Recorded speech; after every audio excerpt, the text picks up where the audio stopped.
Hey guys, my name is Cody Woodman, aka Off The Schneid, and this is the Dynasty Hotseat.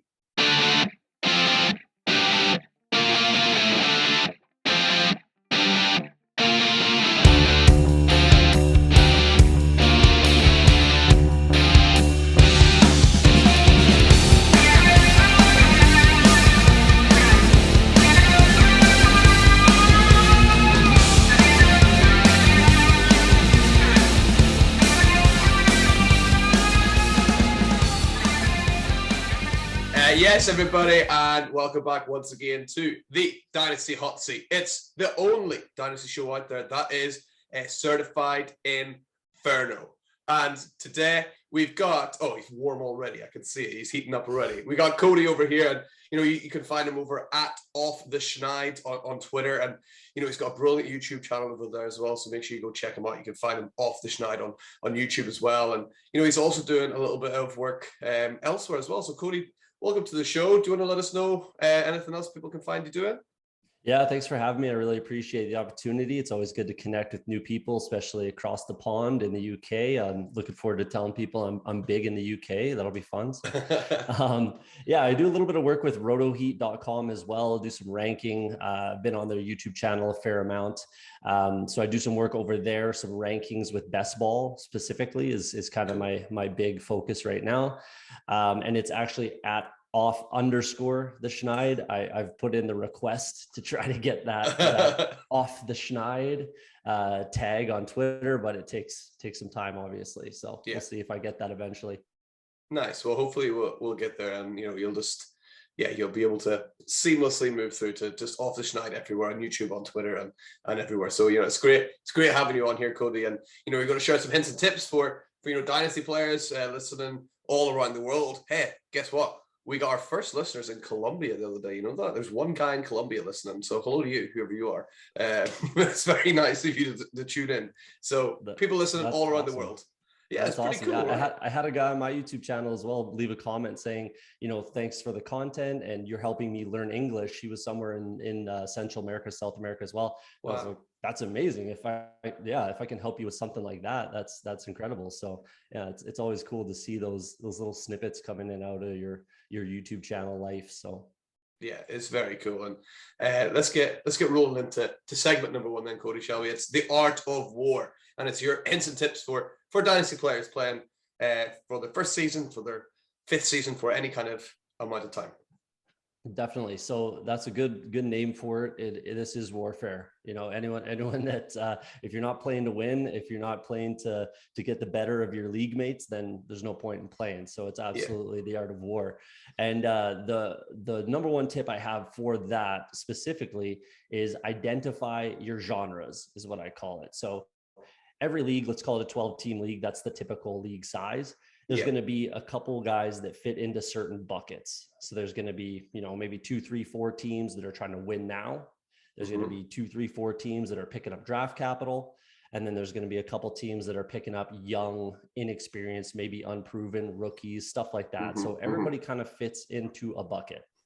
You just got to figure out what they're doing, figure out who they are, what makes them tick, what they're trying to do with their draft strategy, and then look for ways to exploit it. So if they're trying to pick up draft capital, take advantage of that. Trade them a first round pick next year. And I know everybody's all on the 2023 draft capital train. Sure, go ahead. But if you can win a championship this year, then who cares what happens in next year's draft? Right? Yeah. So you could trade a first round pick next year and get a fourth round pick in a startup. To me, that's more than worth it, especially if you're trying to win right now.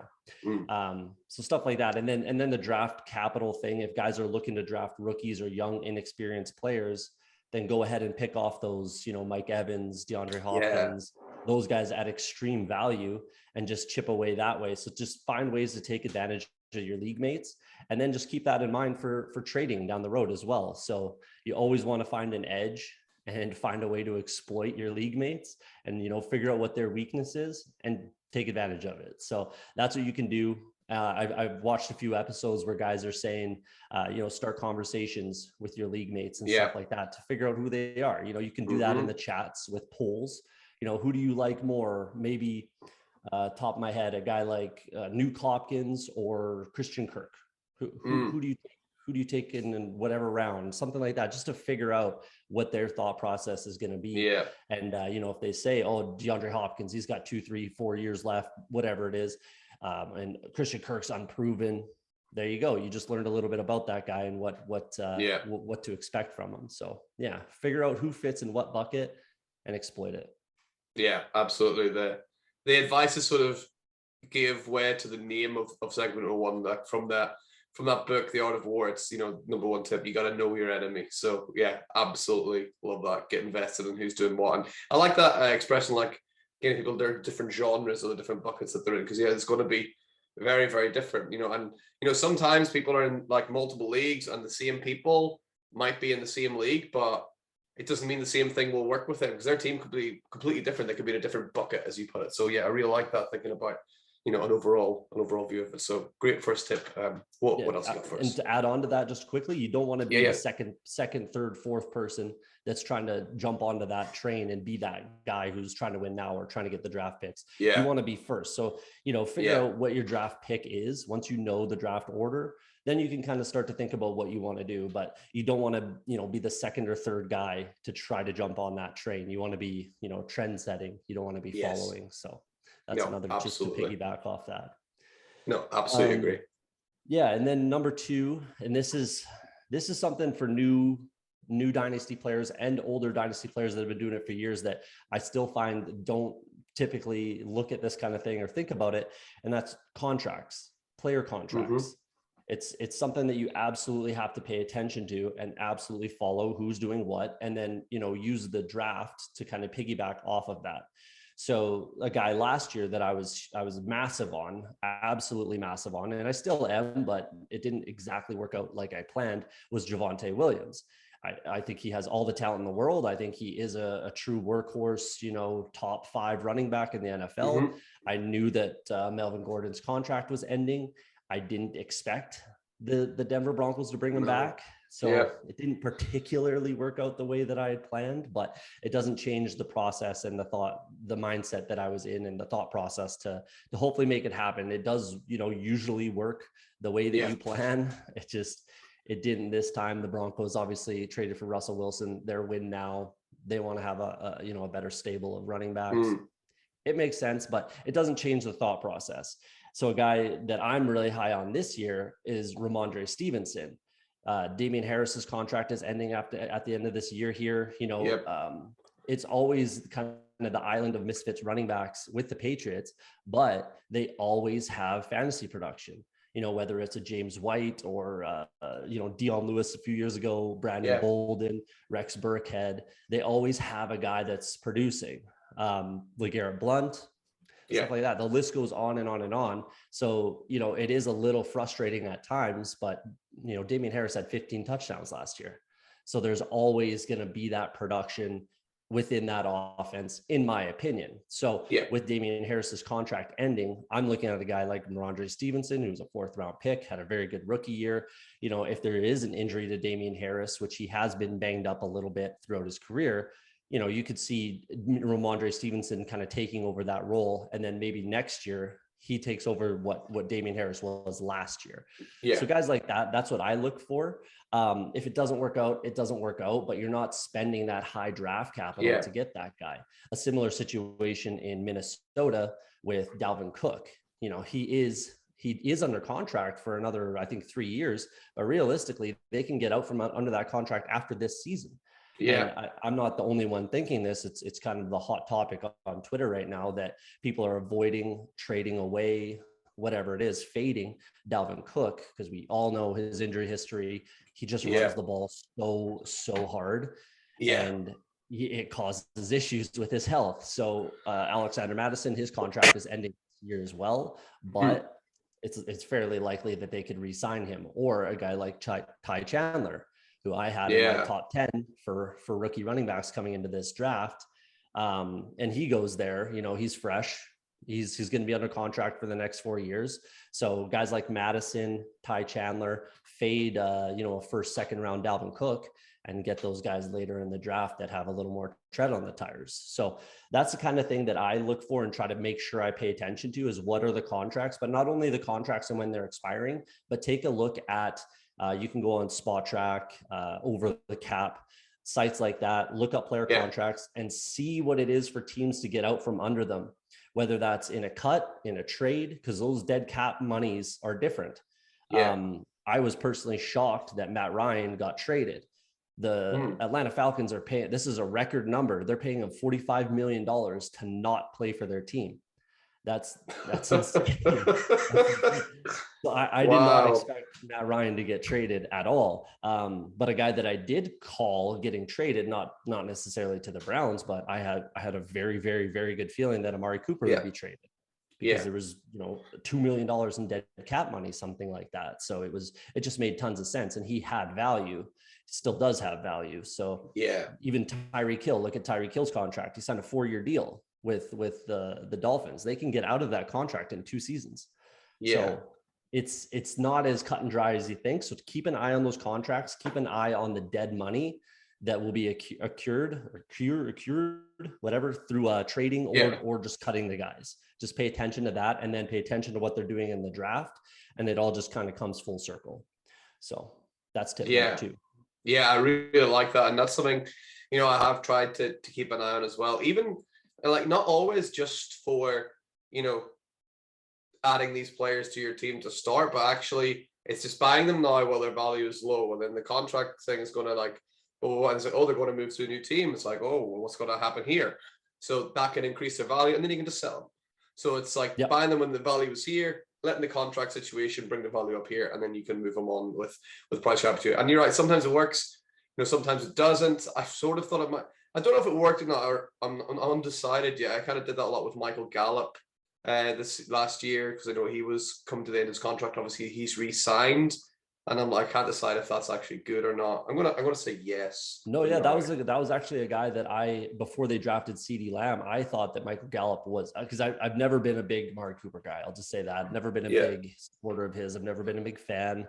I thought that Michael Gallup would become the wide receiver 1 with Dallas. That was before they drafted CeeDee Lamb, because I knew the contract that they signed was not long-term. It was not a long-term deal for Amari Cooper. So clearly, if as long as they do re-sign Gallup, which they did, obviously the torn ACL hurts, but that was a guy that I had in mind as well, because of the contract for Amari Cooper. So yeah, absolutely. But for me, it's more with running backs, just because there's less, everybody says it, and there's a lot of truth to it with dynasty and in wide receivers. They have more play. They stay with teams a little bit longer. You got to look at 2-3 year windows with running backs. So if you just kind of cycle through them a lot, like the New England Patriots, they've become, I mentioned them earlier, they've become the, fantasy football, like Bill Belichick's like a fantasy football owner right now with running backs. He made that one kind of mistake in the first round with Sony Michel, and then, traded him in a rental situation. He got good value. He got, I think, 2 5th-round picks or something like that for him in a rental situation. But then he just rolls through the guys. I mentioned all the names before, and right now there's, Kevin Harris, Pierre Strong Jr. The list goes on, right? So they have a lot. And did they not like cut their fullback as well? Like they don't have a fullback. He's with the Raiders now. Jakob Johnson. Yeah. He moved over with McDaniels to the Raiders. Nice. So they're going to just It's a machine. It's a well-oiled machine in New England. So outside of that weird anomaly with Sony Michel, it's been 3rd-round picks. Damian Harris, 3rd-round pick. Romandre Stevenson, 4th-round pick. Pierre Strong, 4th-round pick. Kevin Harris, 6th-round pick. You just cycle through them. It's just a lot like fantasy football. Just, have a ton of guys in your stable, and hopefully you got a couple good windows there, and then use your high draft capital in fantasy purposes on wide receivers and potentially quarterbacks, depending on the format. Absolutely love that for a second tip. And you got one more for us, Cody? I do. I got one more, and it's, again, another one more maybe for newer players, is do your own research and rankings. it's easy to go onto all these websites. There's so much information out there right now. There's just so much. You're a new channel. I'm a new channel. There's all kinds of people starting up new channels every day, new websites with their rankings, this, that, and the other thing. And, there's a lot of people that speak in absolutes with this stuff. And they think like I'm right and everyone else is wrong. And if you disagree with me, you're wrong. It's just nonsense. Like you have to leave room for all of the ranges of possibility, in my opinion, and you might just be completely wrong. I saw the other day, there was a very lot of followers, thousands, tens of thousands of followers on Twitter, and he was comparing 1 year ago from like 2 weeks ago. 1 year ago, he's comparing Antonio Gibson to Jonathan Taylor. And then he just says, "Oh, I'm sorry, I was wrong." It's so don't speak in absolutes, but make your own rankings and don't just believe what everybody else says. Go in, take a look at the teams, take a look at their defense, take a look at their offensive line, their offensive coordinators, their head coaches, all that kind of stuff to build your own narrative. And then, listen to other people. And if they say a lot of things that you agree with and that make sense to you, then take their advice. You can be like, "Hey, I trust this guy. He thinks like I think, not that I'm that guy or you're that guy," right? Whoever it is in the space that you find, there's more than enough people out there to sift through the nonsense and find, what fits. So do your own research, do your own rankings, and then take a look through your league and find those positional eligibility kind of dual threat guys. Obviously Cordarrelle Patterson, maybe Deebo Samuel gets running back eligibility. If he does, that's gonna shoot his value through the roof.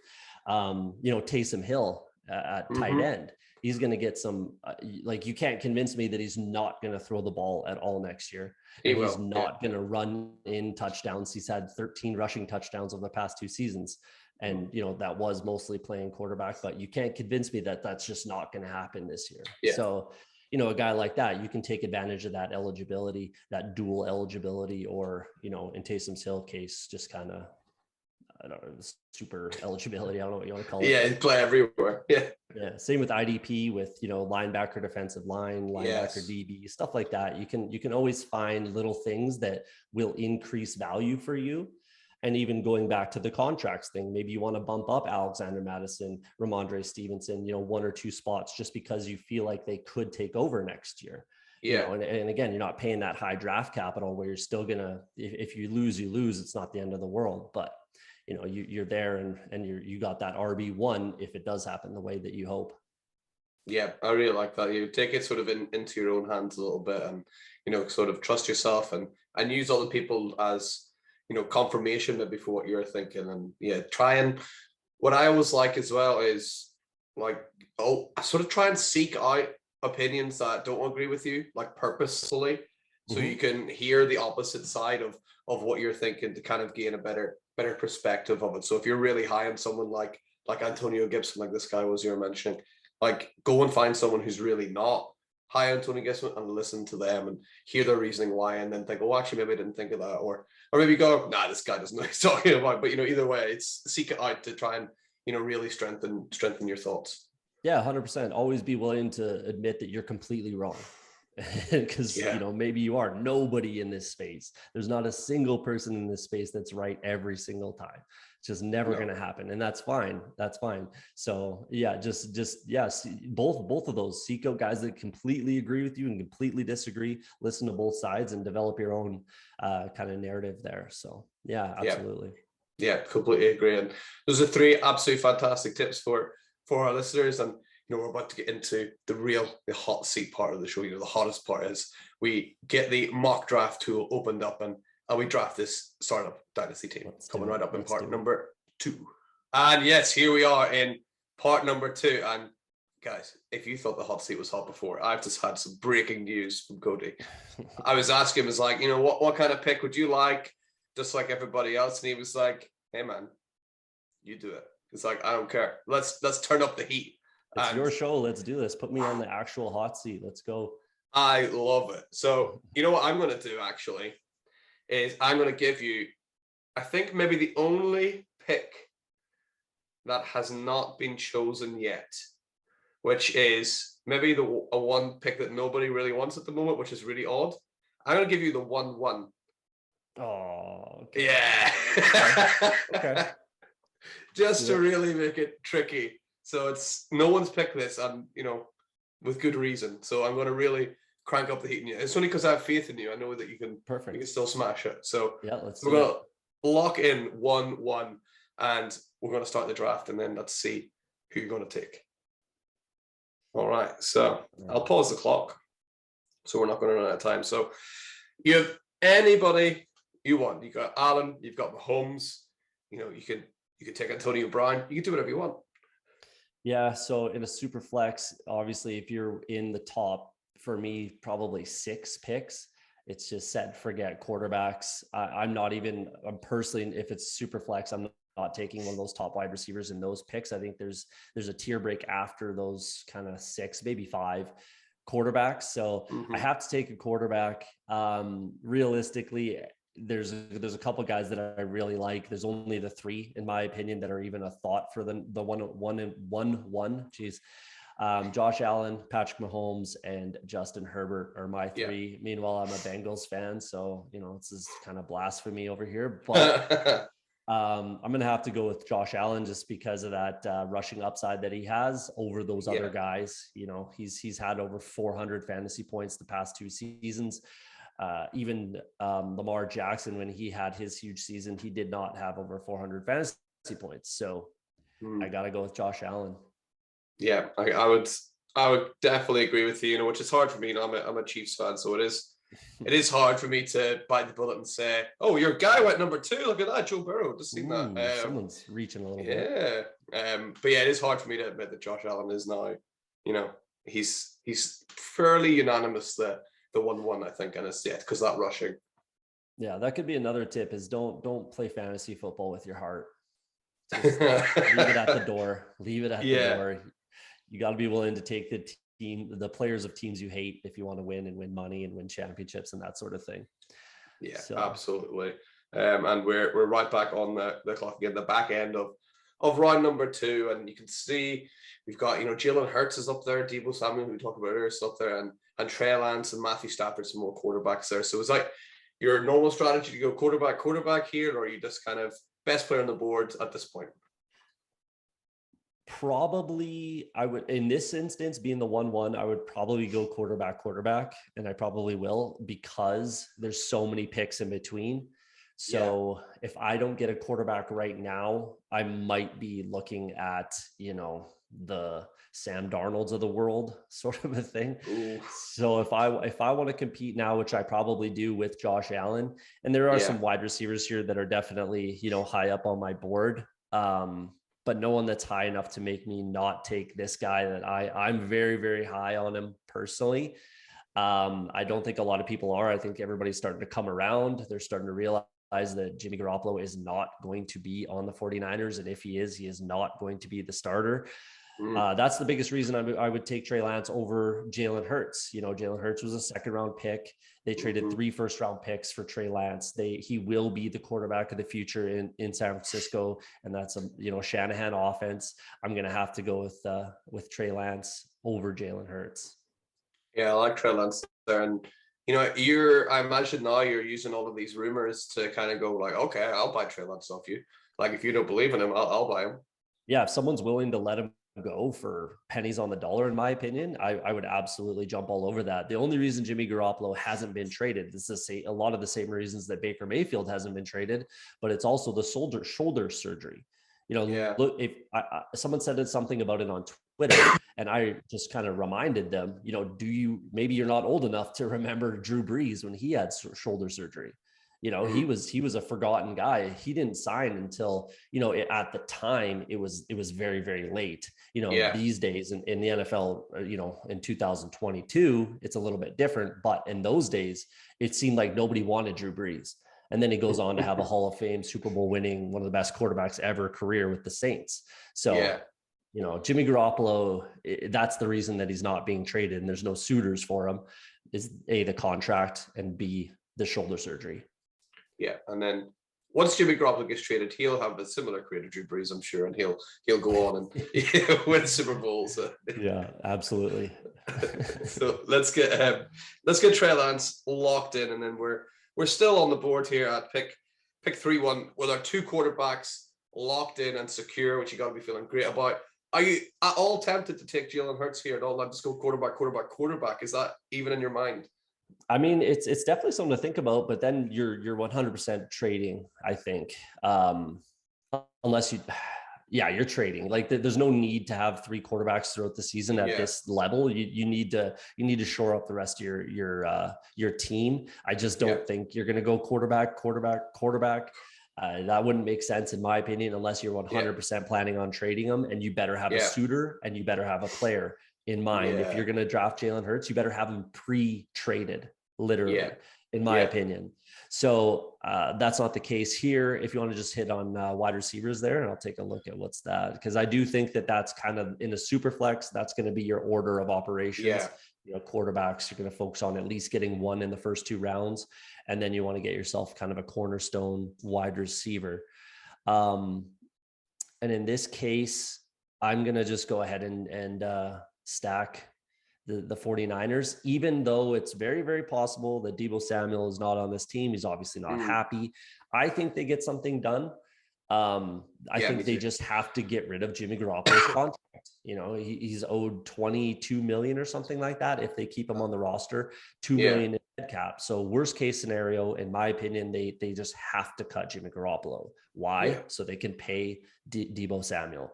They have to. I think they've offered him maybe, I've heard a number of 20 million, AAV type of thing. And that's not going to get the job done with Deebo Samuel, in my opinion, or pretty much anyone else's. So they're going to have to save some money somewhere, and it's with Jimmy Garoppolo's contract. So once they have him off the books, in my opinion, they go ahead and get a deal done with Deebo Samuel. So I'll take Deebo Samuel. Even if, and that's the thing, even if he's not on the 49ers, he's still going to be, a top tier wide receiver, regardless of where he's playing in the NFL. So absolutely. Deebo just absolutely lights out last year. Just so good. And you're right. You said earlier, if he does get that dual eligibility at running back as well, then it's just, just forget about it. Wait, what? That's going to explode the internet, I think, if that happens. Yeah, absolutely. I think he had 56 carries or something like that last year. So I'm wondering what the threshold kind of would be for Sleeper or any of these other sites to give him that running back eligibility. Because I think it was similar for Patterson. Like how many rushes did he have before he was given that eligibility? I don't know, but either way, probably similar. And we're back on again, the back end of the fourth. You got Antonio Gibson and Ken Walker up at the top. Aaron Rodgers still floating around down. Travis Etienne. Then we're seeing some rookies pop up now as well. Treylon Burks is up there. I think Drake London's already gone, very early, but these guys have got good opportunities. So is anyone standing out to you there? Yeah, I'm a big believer in Kenny Walker. Actually, a lot of people are not. A lot of people, have Brees Hall just head and shoulders above Kenny Walker. I actually had Kenny Walker ranked number 1, Brees Hall ranked number 2, mostly because I was I planted my flag and I was not gonna take it down, kind of a thing. I'm ready to die on the hill of my takes. So I got to roll with it. So I do believe in Kenny Walker. I think he's right there with Brees Hall. Realistically, I think it's a 1A, 1B. But most people seem to think that Brees Hall is just head and shoulders that much better than Kenny Walker. I'm not quite at that level, but I'm not going to go running back. I'm a big fan of Michael Pittman Jr. I think that he's, for some reason, I think his ADP should be much higher. I think he should be above DJ Moore. I think he obviously 100% should be above Treylon Burks.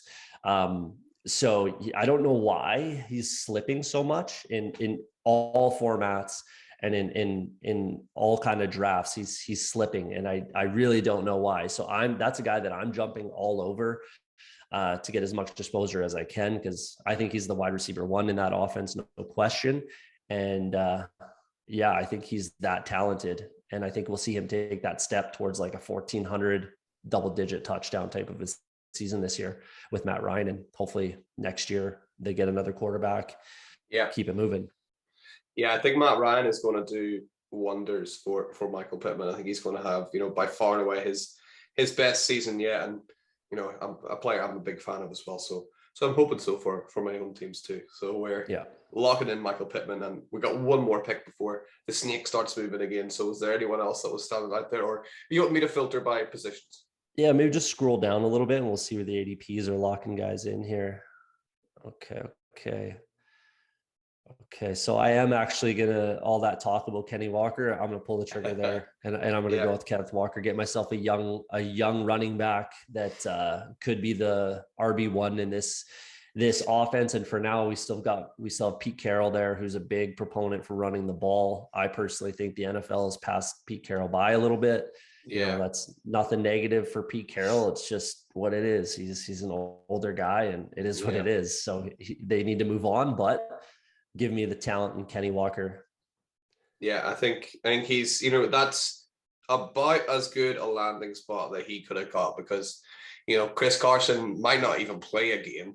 Rashad Penny is probably going to get injured, and then you've got Kenny Walker, and they're going to run the ball a lot. Yeah, I mean, Penny came back on a 1-year deal. Yeah, he's there. Like at worst, it's probably going to be a Denver situation. So I'm okay with that. Yeah, they might be coming back a little bit. This whole narrative that gets really blown out of proportion about Kenny Walker can't catch the football, I think is insane. I think is silly. I really do. So I'm not concerned about that whatsoever. And Chris Carson, honestly, like, it's not safe for him to play football, I don't think. Agreed. And I think, he needs to be careful with his health. Like, when it's a neck situation and you might not walk, it's not worth it. Like, it's just not worth it. And I don't think I'd be shocked if we see him play football again. And I don't think it's safe, but we'll see what happens. I agree. And you just got to hope that, you know, Chris Carson's had good people around him, and he's saved up money, and he's happy to retire at this age, and he doesn't, you know, have to force himself to play or do something like, you know, you see these like athletes now going into like celebrity boxing and things like that, and it's just sad. So I'm hoping he's got good people around him, you know, and he's got the money to retire. Yeah, he did get that one good contract, so fingers crossed. Realistically, running backs get one contract to make money. So no, absolutely. And here we go. Now we're in the back end of round number 6. Ezekiel Ellie is still there at the back end of round number 6. He's another one that's been slipping. And he's got a load of talent still there available. Like Keenan Allen's still there as well. And lots of great picks. And Amari Cooper's there, but I'm guessing you're not going to go for him, as we talked about. No, not a huge fan of Amari Cooper, but I am a big fan of Zeke. And it's crazy that people it almost seems like people want him to fail. And that's just sad. I hate seeing that when you know, dynasty and fantasy owners are like rooting for a player to fail and to get injured, and to, you know, because everyone's all over Tony Pollard. Yeah, Tony Pollard's a good player, and something I always remind people, the fact is Ezekiel Elliott is head and shoulders by far, and it's not even close, the best pass blocking running back on that team. And it's not close at all. He's a phenomenal pass blocker. And that's something that this team likes to do a lot. So he keeps himself on the field just because he can pass block. And then that opens him up for receptions, check down stuff, things like that. And he's still going to get 200 carries. You know, he had 200 plus fantasy points the past 2 years, you know, while getting injured here and there a little bit. But I don't like the disrespect that Zeke gets. I still think he's a fantastic running back. He's only 26. With all that being said, I'm not taking him here, but I just don't like, I hate the hate that he gets, because, you know, he's a very good running back, and he's gonna force himself onto the field, like I said, with that pass blocking. And, you know, in fantasy and in real life football, if the guy's on the field, he's getting the opportunity. So there you go. But with this pick, I'm gonna stick with wide receivers, try to fill out my room. I'm gonna take the talent here again. Torn ACL hurts. He has, honestly, kind of has the personality of a wet paper bag, but I don't care. He's good on the football field. I'm going with Jameson Williams. Yeah, Jameson Williams, the unhappiest man in Detroit. But he's just for a year. You'd think with Jared Goff, he'll be a bit happier maybe next year when they get somebody else. I don't know. I think that's just how he is. He's just all about football, which is, you know, fine for these purposes. Yeah, absolutely. You know, what a great player. And, you know, I think that is important to remember. Like, before the draft, people had him like wide receiver. Some people had wide receiver 1. A lot of people had wide receiver 2 coming out. Like at worst 3 usually coming out. And then he gets this bad landing spot, and all of a sudden he's, going how many rounds later than a lot, like 3 rounds later than some of these other rookies. Drake And I just London, think, I just think you got to believe in the talent over the situation, because the situation can change and the talent normally doesn't change. So one's easier to fix than the other. That's exactly it. Like, is the landing spot bad? Like you said, maybe this year with Jared Goff, but that offensive line is fantastic. They got Amon-Ra, they got Hawkins and Swift. They have all this talent. They have a good team. They might just be a quarterback away. And with the way that these veteran quarterbacks are moving around the NFL right now, who's to say there's not, I don't know, a veteran that's unhappy moves to Detroit, or they end up with, a top 5 pick next year and they draft, Young, or one of these quarterbacks coming up that everybody's talking about. So even if they end up with Baker Mayfield or Jimmy Garoppolo, then all of a sudden it's like, okay, that's a bit better. Yeah. And realistically, like, Jared Goff might be a very good quarterback for Jameson Williams. If you watched a lot of tape and a lot of Bama games, like, he's just deadly in the slant game. So if you just get him, if you hit him in stride on a slant, he's probably taking it to the house with his speed. And Jared Goff can make that throw. He can make a 10, 15 yard slant throw, pretty much no problem. So he's kind of checked down. His air yards are not really there, but in certain route trees with Jameson Williams and his speed, it might not hurt him whatsoever. Yeah, no, absolutely. And we're still on the board here. So anybody else from this list standing out for you? Yeah, so I'm sticking at wide receiver. I'm going to go with a guy that I've always been higher on than most. He goes to a better situation. He gets his college quarterback. He gets his college coach. He's going to be happier camper. I'm still a huge fan of Nuke Hopkins, but he is getting older. Injuries might start to pick up here and there. Even look at Julio Jones, who is 32 right now. He's not that old. He's really not that old, but he's kind of fallen apart a little bit, just his hamstrings and whatnot. So a guy like Nuke Hopkins, maybe that starts to catch up to him, but it's going to be an air raid pass first type of an offense. So I'm going to go with Hollywood Brown. And I think he probably has a career season this year, especially with Nuke Hopkins out for the first 6 weeks.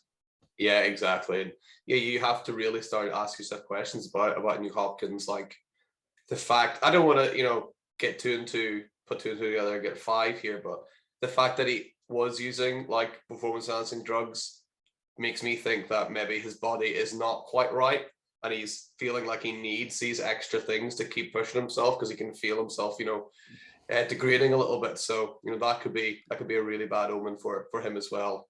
Yeah, that's 100% thing that does actually happen. If you look at, baseball, there was however many guys that were, they were on the juice, they were on the junk. Yeah. And then as soon as the MLB cracked down on it, they were all injured, all of them for a long period of time. Even look at a guy like Will Fuller with football. He got popped the same thing, and I think the only healthy year he had was when he got busted for performance enhancing drugs. Yeah. And he's been hurt every other year in his career. So there you go. Yeah, and we'll see what he looks like if or when he signs somewhere this year. I'm not high on Will Fuller whatsoever. Never have been since he was a rookie, and I'm still off that train. But that's a good point that you mentioned there, though. That's for sure. And we've seen correlations, so it's definitely worth thinking about. 100% worth thinking about. And speaking, wow, he must have been listening, because he's staring us right in the face there, DeAndre Hopkins. This is the top of the board, so I imagine we're not gonna go for him. And you got tight end. We don't have a tight end yet. I don't think the team. Pat Freiermuth is sitting up there. That's quite high for Pat Freiermuth, isn't it? Yeah, he's doing really well to be up there. Yeah, I like Pat Freiermuth. I actually do, but I probably will not be taking him here. Could you just click on that tight end tab there, and you'll see who's left. I'm more of a I can wait and wait for tight ends. There's lots of talent there, and there's lots of over any other position, in my opinion, there's always a guy that goes in this kind of a range, the 140s, 50s, 60s, that ends up being a top 10 tight end. And the difference between tight end, let's say 4, and tight end 8 or 10 is extremely negligible. So I'm not really concerned whatsoever with tight end. I think there's a lot more talent than there ever has been at the position. So I'm not going to be too concerned about it yet, but hit on running back if you don't mind.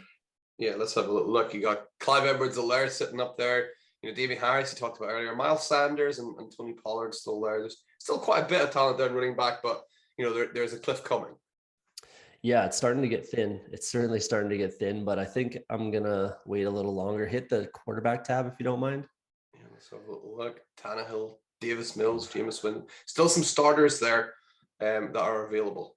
Yeah, so this is starting to get thin right here. So I think I'm probably going to take a quarterback with one of my two positions just to get that bye week guy and hopefully a futures bet, which I might as well just take the pick now, I guess. I like Davis Mills. I'm a big fan of Davis Mills and what he can do. He was arguably the best rookie quarterback last year. And, third round pick, his situation got a little bit better. The offensive line isn't bad. I like Pep Hamilton as an offensive coordinator there. Me too. Yeah, I think that, and he got another couple weapons. Damian Pierce as a running back will help, I think. So yeah, I like Davis Mills and I'm comfortable taking him here. Yeah, Davis Mills is one of the guys I'm trying to get as much of as possible. And yeah, you mentioned him there, like Pep Hamilton, sort of the quarterback whisperer kind of, he's done some amazing stuff with like Andrew Luck, and was it Josh Allen as well he was with, or was it Justin Herbert? I can't remember now. I'm not sure off the top of my head, but the Andrew Luck situation is what I was thinking about. And, former player, that kind of thing. I always like that. Let's hit on running back. So let's have a look. We still got those same guys sitting there, and I say that cliff is coming. You can almost see it towards the bottom. I think I'm going to wait one more round here and then maybe go back to back. Let's take a look at the wide receivers there.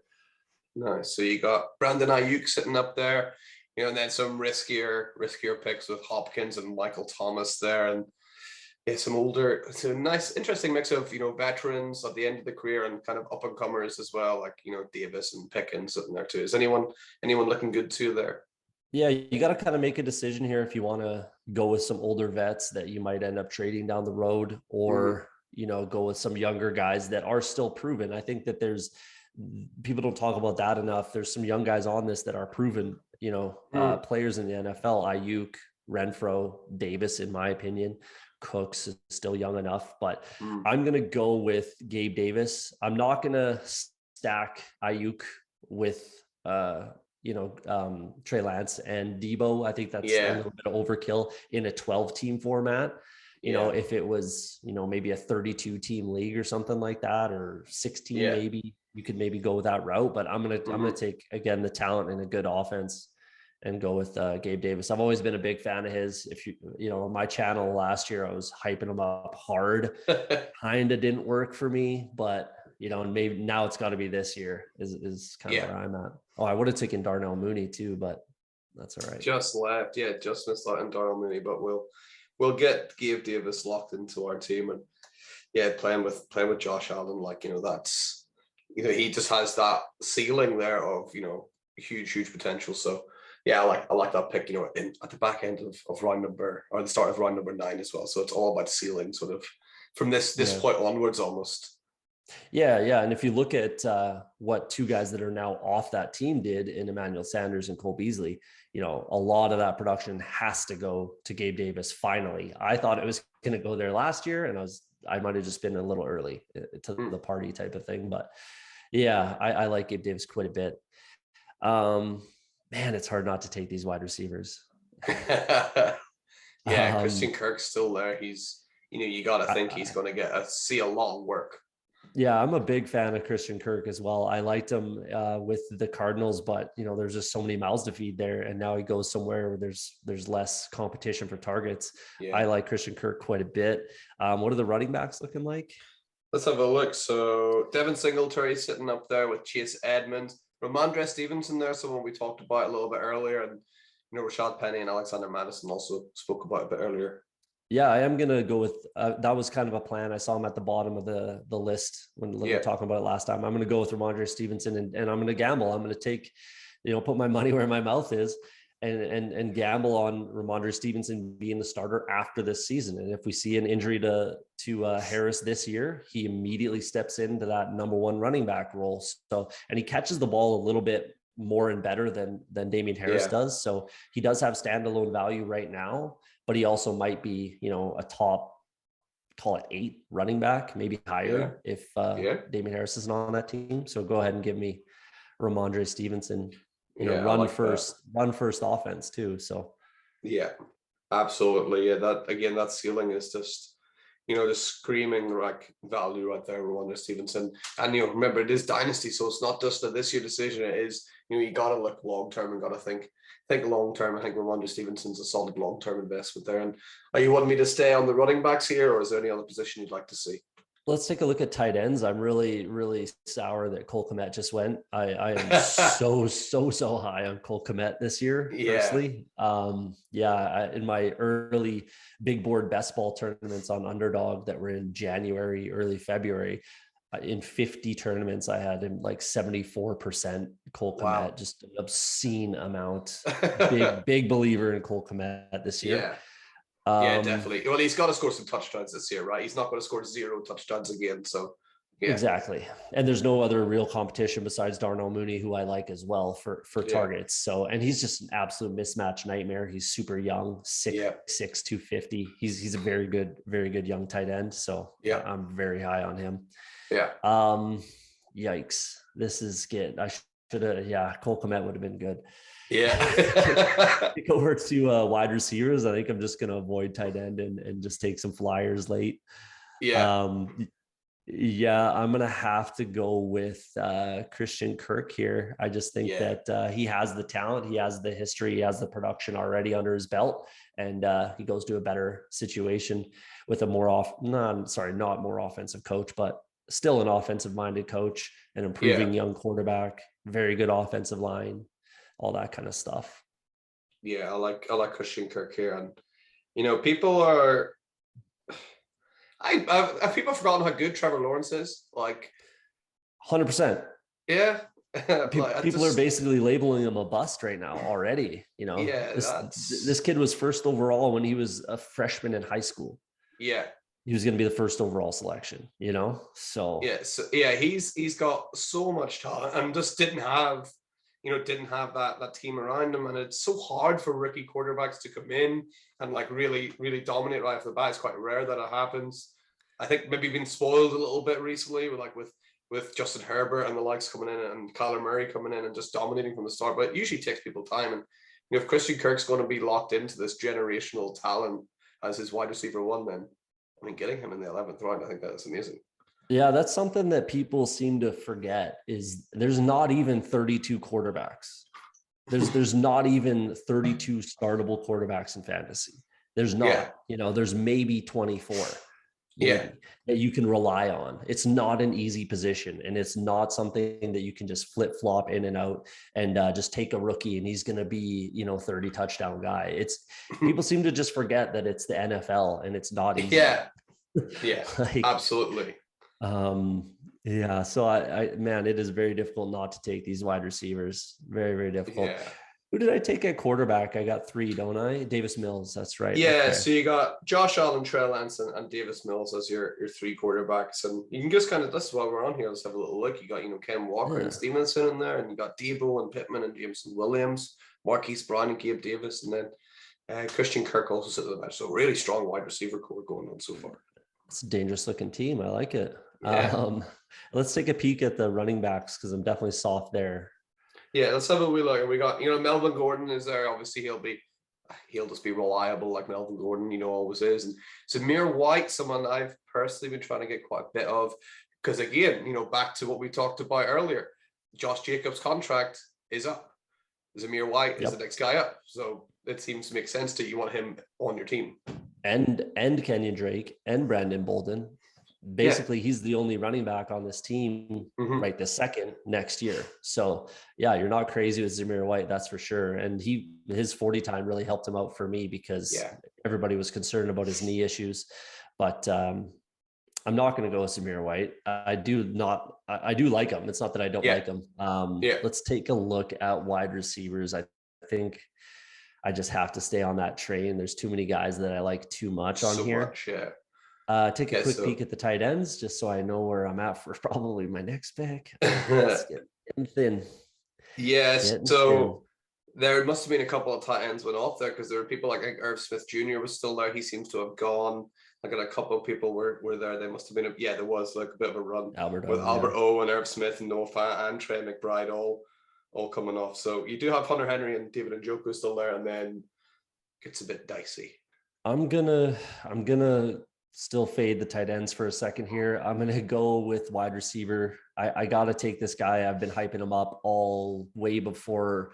I honestly feel like I was the first guy. I'm driving the train for the hype train for Wan'Dale Robinson. Have been all off season. I loved what he did last year. And people are worried about the size. He is 5'8", yes, but what if he was 5'9"? Then do you feel that much better? Do you really feel that much better? It would have been great if he was 5'11", but it is what it is. So I just think, again, trust the talent, second round draft capital. He could easily play that slot role that Cole Beasley, Emmanuel Sanders, guys like that did well in Brian Daboll's system.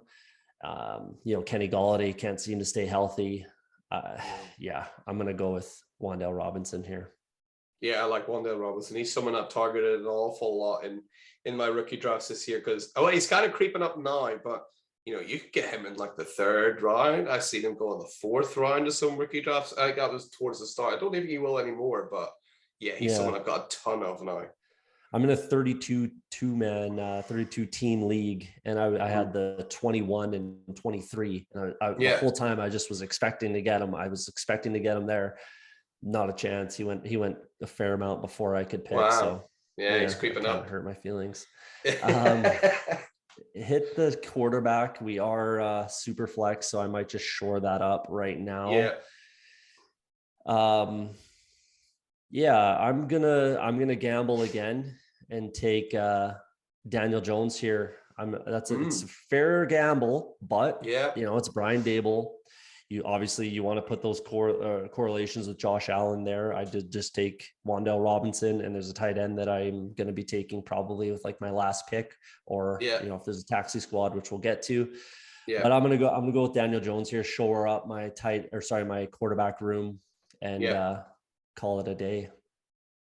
Daniel Jones, get him locked in, and I can never make my mind up about Daniel Jones, but I think you're right with the new coaching staff. Like, that's hopefully going to improve him, and I think he's on his last shot, and I think that might help him. Yeah, but he has everything to be successful, in my opinion, this year. Saquon should be back to what we expect him to be. I'm always a believer in running backs. If they tear the ACL, I want to avoid them the season after, depending on how that happened. Same thing with Dalvin Cook when he tore his ACL. I avoided him completely the next season, and then I'm back on him the season after, which is where we're at with Saquon Barkley. The offensive line has never been this good for him. It's the best offensive line he's ever had. It's the best coaching staff he's ever had. I really like Mike Kafka from your Chiefs, former quarterback, former quarterback whisperer type of a guy. So if there's ever been a season for Daniel Jones to succeed, it's right now. Yeah. Absolutely. And if he does, they're going to re-sign him, and he's going to be their guy, former top 5 pick. He's only 24 years old. He has the size, speed, he has all the talent. It's just put it all together sort of thing. Yeah. So I'm going to gamble on it. Yeah. And it's a gamble, in round number 13, and he's your 4th quarterback as well. So, it's, you can kind of, because you've secured that position, you feel good about taking a bit of a risk with him. Yeah, absolutely. So I'm done with quarterbacks. I might be done with wide receivers. We'll see. Let's pull up the running backs. Let's have a little look who we got here. We got Hassan. Wow, really? Okay. Wow. I'm trying to find names to throw out at you. I mean, Raheem Mostert is there. Marlon Mack, maybe. It's getting super thin. It's getting super, super thin. I'm going to have to take a running back here. Pull up the tight ends for a second. I'll probably go one of those and one of those. Okay. So oh God, I did not throw myself a rope here at all. I'm going to have to take Hassan Haskins. I think that, if anything should happen to Derrick Henry, his contract is getting up there. He's getting older, all that kind of stuff. And if anything should happen, he immediately slides right in, much like Deontay Foreman did last year. So I'm going to have to just take him there, and I'm going to have to just build on these handcuffs. I certainly won't be taking any of my own handcuffs. I will be taking other people's handcuffs, trying to, and that's another tip. You know, I personally don't usually take any handcuffs of my own. I search for other people's handcuffs, because you're going to have to reach to get your own handcuff, and it's going to hurt your value. So pull up the tight ends. So tight ends, who we got David Njoku, Tyler Higbee, Evan Engram, still something like that. So you still got some, you know, some starting tight ends available there, which is nice. Yeah, I do like Brevin Jordan a fair amount, and my plan was to take him to link him up with Davis Mills, but I can't not take David Njoku here with that contract he just signed. And Deshaun Watson, you know, it might not completely work out for me this year, but depending on Deshaun Watson's suspension, which is 100% going to happen. It's just a matter of how many games. So I'm going to go with David Njoku. He's young enough. Like I said, he just signed that contract. I need a starting tight end. I'm going to, and I can take a flyer on the tight end later, but I need to have at least one guy that I can quasi, you know, rely on to put up 8 to 10 fantasy points per week. So absolutely. Njoku. Well, let's get David Njoku locked in, and I think I know who your tight end flyer is going to be. I'm excited to talk about it later. I think I might know who it is, but we'll get to that later. We'll see. We'll see who it is. And we're almost out of time now. We're in, you know, round number 16, and you got 16, 17, and then one more pick. Yeah, it's definitely getting thin at running back, especially with all these running backs coming off the board. Oh wow, yeah. Yikes. I was really hoping to get Kenny Gainwell there. Actually, he was a guy that he's a guy that I've always been very, very high on. And I was hoping to get him there, but I had to take Haskins. So yikes, this is getting thin at running back. Ty Chandler is there, who obviously did talk about earlier. I'm going to definitely take a running back here. And then what does my team look like? Maybe I can do another wide receiver. I'm hoping I can, because everything's looking thin. Yeah, so you've added, like, you've got your 3, 4, 5, 6. Wide receiver. Yeah. Cool. So I'm going to go with Abram Smith here. I think that he walks into a fantastic situation. I think at the very least, you can expect Mark Ingram, Lat Murray type of production, as long as he makes the team. So that's where you're taking the gamble. There's very possible that he doesn't make this team at all, and they just cut him and move on from him. Undrafted free agent. But the kind of saving grace is it was one of the more expensive or higher, you know, undrafted free agent contracts this year. Yeah. So that's a little bit of, you know, grain of salt for me. I'm willing to take the gamble on him and the situation. He had 16 touchdowns, I believe, on the ground last year. Wow. You know, he's a former linebacker. So I'm going to gamble on Abram Smith that he's going to at least have a role. I would take him certainly over Isaiah Pacheco, even Snoop Connor, you know. I would take him over those guys. So give me Abram Smith. Nice. I like that, getting Abram Smith locked up. And he's definitely got like the upside there. And are they paying like 5th round pick money? Is that right? I don't know off the top of my head. I think it was like 300,000. Yeah. Something like that, which is why would they pay him that much just to cut him? Like, it doesn't seem. Yeah, exactly. There's not a lot of money for those undrafted free agents, let's be honest. No. But, you know, that is a big contract for UDFAs. So I'm willing to take that gamble. Plus he had 1,600 yards and I think 16 touchdowns or something like that. It's pretty surprising that he didn't at least get, you know, 6th, 7th round draft capital, something like that. So realistically, I'm looking at him the same way as I would a 5th through 7th round draft pick, you know, because of the situation. So absolutely. So let's get him locked in, and we got one more pick, and then we'll have our final pick at the back end of the 18th after this. So let's pull up wide receivers. I think I can lock up one more that I like, and there's always guys you like.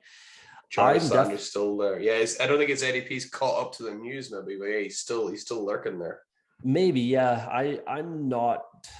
I mean, he's fine in a redraft setting, that's for sure, and maybe a best ball setting, that sort of a thing. I do like Juice Landry. I always have, but I probably am going to be fading him almost completely this year. We'll see. But in this format, I'm definitely taking Van Jefferson. I know everybody's all about, Odell Beckham Jr., Allen Robinson, and rightfully so. But, people seem to forget about Van Jefferson. He's had the trajectory that you want and you look for in a wide receiver. He had a 300-yard, 2 touchdowns, something like that rookie year, then 800 yards, 3-4 touchdowns. So, as long as he follows that trajectory, he's a 1,000-yard receiver this year. And that offense, they play 3-4 wide receiver sets a lot. So his dad's a coach on the team, as far as I can recall. He's a quality player, 2nd-round pick. I'm definitely going with Van Jefferson here.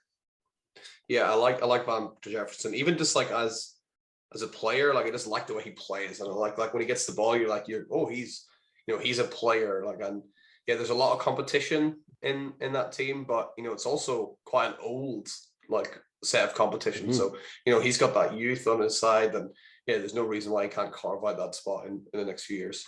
And there's certainly no guarantee that Odell Beckham Jr. comes back to that team. So, I'm happy to take Van Jefferson quite a bit in fantasy. So, and here we go. The very last pick of the draft. I'll show you who all is available. And okay, let's take a look at the tight ends, because I think I'm gonna do it. So this is where I'm taking flyers on tight ends, because you're gonna find these guys. You're gonna find these guys that become, starters, that become the next Dawson Knox, that sort of a thing. Yeah. And 2 guys that I personally really, really like at this position this year for where they got drafted and their capital and everything like that. Number 1, I really like Cade Otton. He was my tight end 2 coming into this draft, right behind Trey McBride. So I do really like Cade Otton, especially with Tampa Bay. I'm a big believer in Kyle Trask, actually. I think that he will be the starter long-term there at once Tom Brady finally hangs him up. And then obviously Gronk moves along with him. So I do really like Cade Otton, but to stick with this kind of stacking conversation, and another guy that I really like is Daniel Bellinger. I knew it. I'm going to take So I'm going to just take a flyer on the last round on Daniel Bellinger. So obviously I just said Dawson Knox correlation there. So Brian Dable offense, it makes sense to me. Again, Mike Kafka, you got Travis Kelce over there. He was a 4th-round draft capital. He had a really good Senior Bowl. I like Daniel Bellinger. What are your thoughts on him? You seem to obviously like him quite a bit. Yeah, I love Daniel Bellinger. I think he has got, he was sort of comped coming out to like Travis Kelce, which is obviously, like going whoa up here, but like that was his measurables. That was his like most similar and player. And then you look at the situation that he's in, he's got to be out as a Ricky Seals-Jones. He can do that. I'm pretty sure he can. Jordan Akins, Ricky Seals-Jones. I think he's got a shot, as long as as long as his blocking is up to scratch, and he's putting in full effort in training camps. I don't see any reason why he couldn't be the starter there going forward. And I've got him in every single rookie draft I've done. I've taken Daniel Bellinger, so I'm really hoping that he does hit. So he is a fantastic blocker, and he can catch the ball. Opportunity wasn't quite there in San Diego State. So at the NFL level, like you said, he could start as a rookie, which they struggle usually. But look at a guy like Pat Freiermuth last year, who had a very good rookie season. So you could comp him to someone like that. And regardless, I like him long term, but he could be the immediate future at tight end for the Giants. So absolutely. So I'm a big fan of Bellinger. So I'm glad he was taken. You got him in like a back end of the 18th round, like well worth the flyer. Yeah, exactly. And that's the best last pick of the draft we've ever had on the show. Definitely, Daniel Bellinger. Absolutely. So let's have a look at what our team is looking like now. So at quarterback, you've got Josh Allen. Can't do any better. You got Ken Walker, Romandre Stevenson. At running back, Deebo Samuel, Michael Pittman Jr., and Jameson Williams as your wide receivers. David Njoku, we got there in the end with tight end. David Njoku is pretty good to have in your team for sure. And then you got Hollywood Brown and Gabe Davis in the flexes. You got Trey Lance sitting there in your super flex, along with, a pretty great looking bench with Davis Mills, Christian Kirk, Wan'Dale Robinson, Daniel Jones, Hassan Haskins, Abram Smith, Van Jefferson, and, you know, the soon-to-be Hall of Famer, Daniel Bellinger. Yeah, absolutely. A little weak at running back, but, you know, hopefully I can wheel and deal throughout the season sort of thing. But yeah, I think that this is a quality looking team, if you ask me. Yeah, Cody, I can completely agree with that. And, you know, I just wanted to say this, you know, thank you so much for coming onto the show and giving great hints and tips, and, you know, drafting this amazing team from the hardest position to start, you know, the 1-1. I really give you a challenge there, but, you know, you've absolutely smashed it.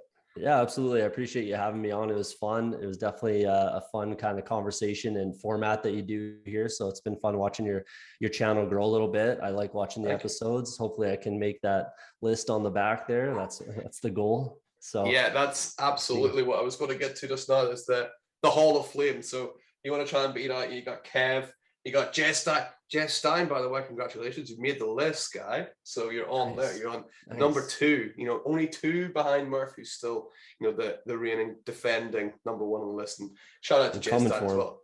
I'm coming for him. Murphy, hear that? Cody is coming for that number 1 spot. So let's see if we can get him there. And you know the way to do that. You give this video a little thumbs up, a little like, and let's see how far up, you know, the board Cody can make it. And Cody, just want to remind everyone where they can find you online again, just before we say goodbye. Yeah, absolutely. So you can find me on Twitter at *the Schneid, SCHNEID. Yeah, it's kind of a weird saying, but it means maybe I should explain that. It means to get a slump buster, to, you know, stop a losing streak. You get a win. Yeah. You're getting off the Schneid is what that means. But you can find me on Twitter there. I do a little bit of work with rotoheat.com. So you can go to the website there. They also have a YouTube channel as well. I'm on that a little bit. Yeah, DMs are always open. If you want to start a conversation, I'm more than happy to give any opinion if asked for. So yeah, don't hesitate to reach out, and yourself as well. So yeah, I appreciate it. Awesome. Cody, just thank you one more time for coming on, and thanks everybody for watching and listening. And just reminding everyone, even though we cool off for a little bit, just, you know, remember to keep yourselves and your teams lit. And we'll see you next time.